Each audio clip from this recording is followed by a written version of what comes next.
안녕하세요. 김대영의 혈액사랑 이대서울병원 혈액종양내과 김대영 교수입니다. 오늘부터는 혈액질환과 관련되어 있는 중요한 검사, 시술 등에 대해서 설명드리도록 하겠습니다. 오늘은 그 첫 시간으로 골수검사에 대해서 설명을 드리겠습니다. 이 골수검사라는 거를 혈액질환이 있을 때는 많이 하게 되어 있습니다.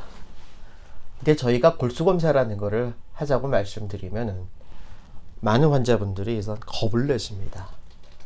그 이유를 제가 생각해 봤습니다. 우리나라에서 이 골 하면은요, 뼈라는 의미도 있지만 뇌라는 의미도 가지고 있습니다. 거기에 수라는 것 때문에 척수를 떠올리십니다. 그래서 이 골수검사라고 하면은 뇌나 척수와 같은 신경계통을 검사하는 게 아니냐. 다시 말해, 뇌 조직 검사를 하거나 척수 검사를 하거나 이런 굉장히 무시무시한 검사를 떠올리십니다. 사실은 전혀 다릅니다. 골수 검사는 그 말 그 자체로 따지면은 뼈 골자의 중심 숫자입니다. 뼈의 가운데에 있는 빈 공간 안에 들어가 있는 그 중심에 있는 것들을 검사한다는 겁니다. 그래서 저는 이제 골수 검사라는 말보다는 피를 만드는 조혈, 장소, 조혈소 검사라는 말도 자주 쓰는데, 이거는 우리 몸의 뼈가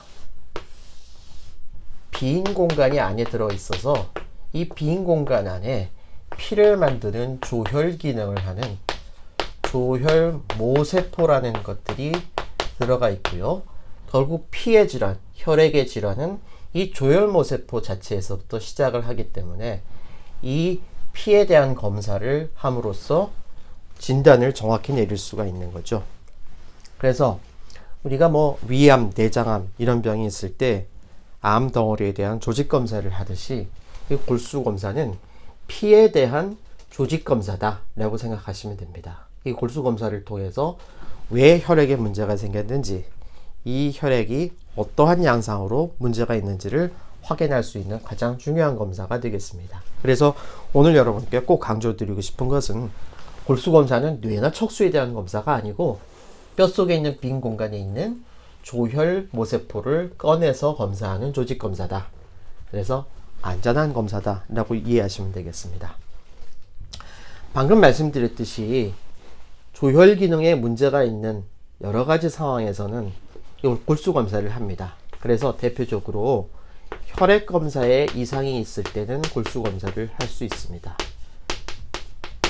혈액의 중요한 세포 성분을 제가 이전 시간에 말씀을 드렸지만은 적혈구, 백혈구, 혈소판 같은 세포들이 들어가 있고요. 만약에 이런 세포들이 정상에서 떨어졌거나 올라갈 경우는 혈액을 만드는 과정에 문제가 생겼다고 생각을 하고 그 원인을 찾기 위한 검사로 골수 검사를 합니다. 그래서 골수 검사를 혈액 검사에 의해서 어떠한 이상이 있을 때 언제 해야 될지는 반드시 여러분의 담당 의사 선생님과 상의해서 결정하시기 바랍니다. 두 번째는 림프종,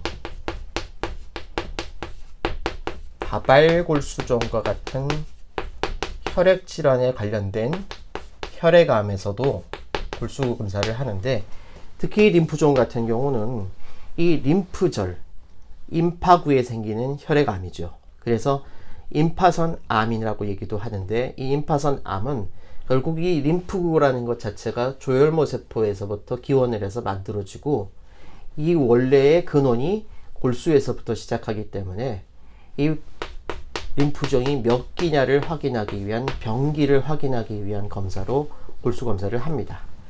림프종은 병에 따라 조금씩 다르긴 하지만 만약에 덩어리가 한 덩어리가 있으면 1기, 이 가슴을 기준으로 해서 위쪽이나 아래쪽에 두 군데만, 이 어느 한쪽에 두 군데 이상 들어가 있으면 2기, 가슴 위아래로 둘 다 있으면 3기, 골수까지 침범을 하면은 4기로 나누게 됩니다. 따라서 림프종을 조직 검사를, 골수 검사를 할 때는 반드시 이 병기 결정을 위해서 하는 경우가 그 이유가 되겠고, 대개 림프종이라는 게 골수에 침범해 있으면 이 골수 전체에 가서 침범하는 게 아니고 이렇게 중간중간에 덩어리를 이루어서 침범을 하는 경우가 많기 때문에 골수검사 바늘이 이렇게 들어가서 골수검사를 할 때 이런 덩어리들을 잘 못 찾고 나오는 경우가 있습니다. 그래서 이런 걸 방지하기 위해서 림프종을 조직검사를 할 때는, 골수검사를 할 때는 반드시 왼쪽, 오른쪽을 둘 다 하게 되는데, 만약에 한쪽에서 충분한 양을 길게 조직 검사할 수 있으면 한쪽만 하기도 합니다. 또 이 병기 결정을 할 때에 PET 검사라는 것을 하기도 하는데, 이 PET 검사를 해서 만약에 골수 침범이 있는 것이 확인이 됐다면은 골수 검사를 생략하기도 합니다. 다발공수종도 진단에 있어서 굉장히 중요한 검사 중에 하나죠. 또 세 번째는 여러 가지 고형암이 골수 침범을 했는지를 확인을 하기 위해서도 골수 검사를 합니다. 이 뼈라는 장기는 여러 가지 질환에서 골수와 연결되어 있는 장기이긴 한데, 이 뼈라는 장기는 고형암에서 잘 침범이 되는 장기고, 특히 유방암이나 전립선암과 같은 암에서는 뼈를 잘 침범하는 그런 전이 상태가 올 수 있습니다.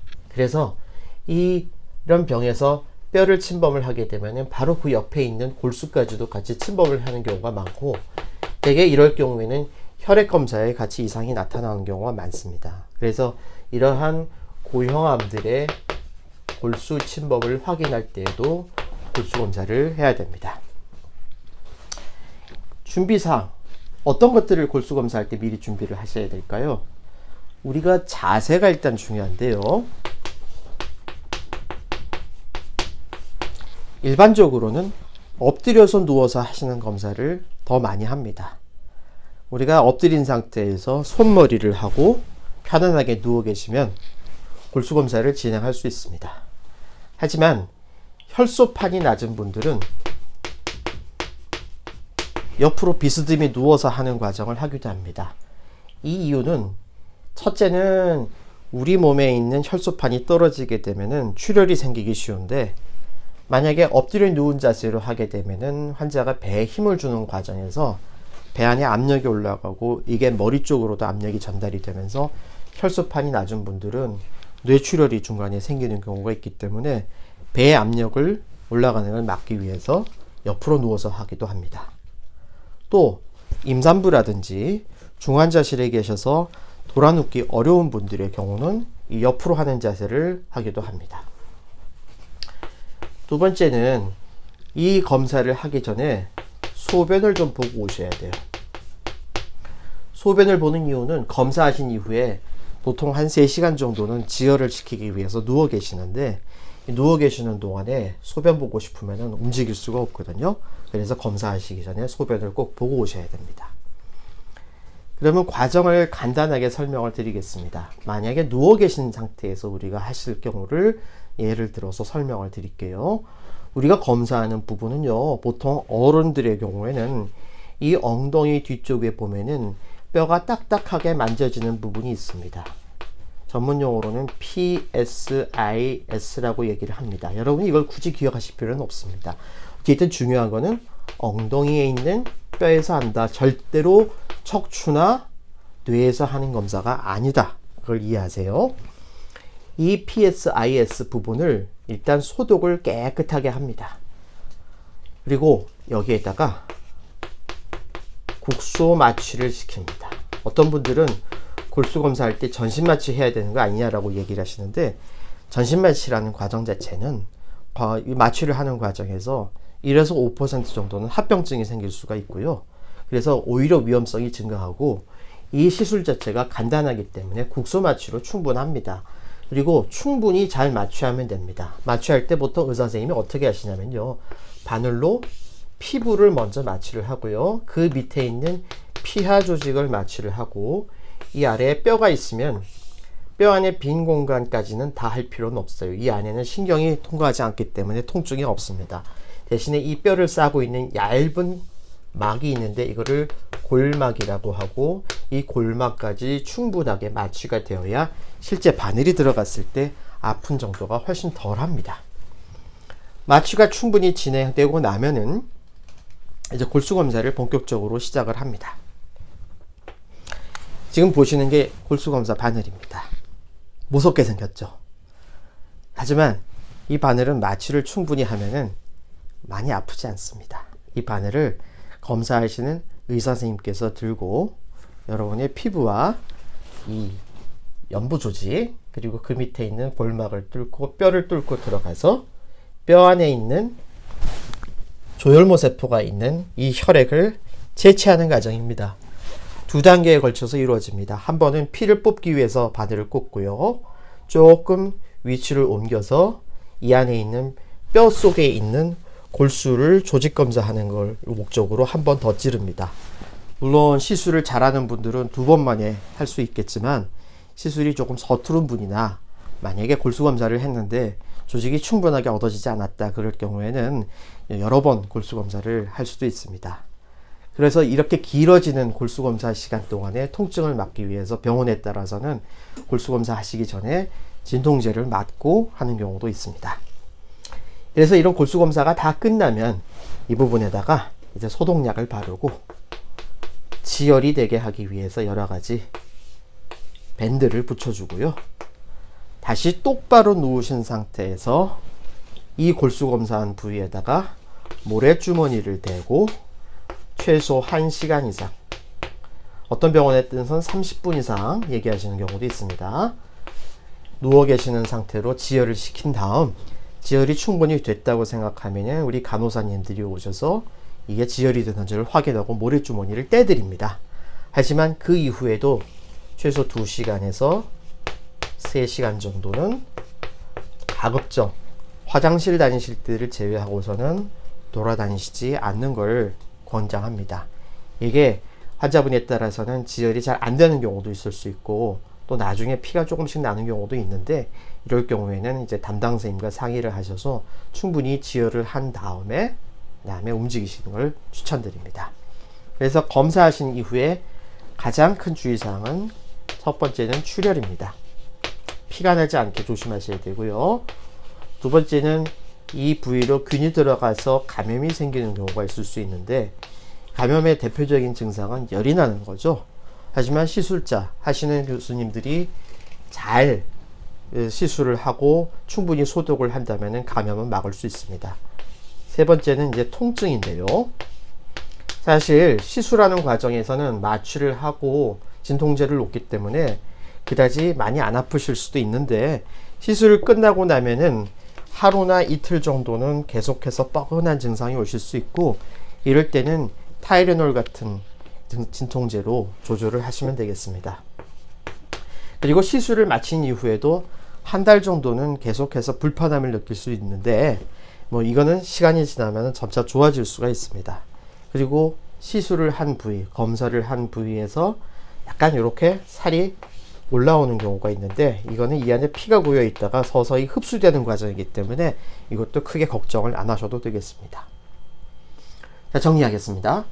골수 검사는 뇌나 척수에 검사하는 게 아니고요, 조혈소, 즉 뼛속에 있는 조혈모 세포를 검사하는 검사이고, 혈액 검사에 이상이 있어서 적혈구나 백혈구, 혈소판이 올라가거나 줄어들었을 때 하는 검사, 그리고 림프종이나 다발골수종의 진단과 병기를 결정하기 위해서, 또는 여러가지 위암, 대장암, 폐암, 유방암, 전립선암과 같은 고형암의 골수가 침범됐는지를 확인하기 위해서 검사를 하기도 합니다. 준비사항으로는 자세가 제일 중요하겠고요. 누워있는 상태에서 할 수도 있고, 엎드려 누워 계시거나 옆으로 누운 상태에서 하게 됩니다. 그리고 시술하기 전에 꼭 소변을 보고 오시고요. 과정은 엎드려 누우신 상태에서 국소 마취를 하고 소독을 한 다음에 30분, 이 엉덩이 뼈에 뾰족하게 튀어나온 부분에 골수 검사를 하는데, 이 검사하는 과정에 대해서는 제가 아까 말씀드렸고, 여러분이 기억하실 거는 시술하신 이후에 30분에서 1시간 정도는 모래주머니를 대고 누워 계셔야 되고 2시간에서 3시간 정도는 가급적 걸어 다니시는 것을 피해야 된다. 검사 이후에 주의사항으로는 피가 날 수 있고 염증이 생길 수가 있고 통증이 있을 수 있는데 초기 하루나 이틀 정도는 타이레놀 정도로 조절하실 수 있고 그 이후에 생기는 증상은 서서히 좋아진다고 말씀드렸습니다. 골수검사에 대해서는 여러분의 담당 선생님께서 여러분 상태를 가장 잘 아시기 때문에 골수검사를 어떻게 해야 될지, 왜 하는지 이런 것에 대해서는 여러분 담당 선생님들과 상의해서 결정하시기 바랍니다. 저희 이대서울병원은 모든 골수검사를 현재까지는 전문의 교수가 직접 하고 있고 골수검사 하신 당일날 그 결과를 알려드려서 여러분들의 궁금증을 해소해드리고 있습니다. 오늘도 혈액질환으로 투병하시는 저희 혈액질환 환자들과 그 가족들의 건강과 행복을 기원합니다. 감사합니다.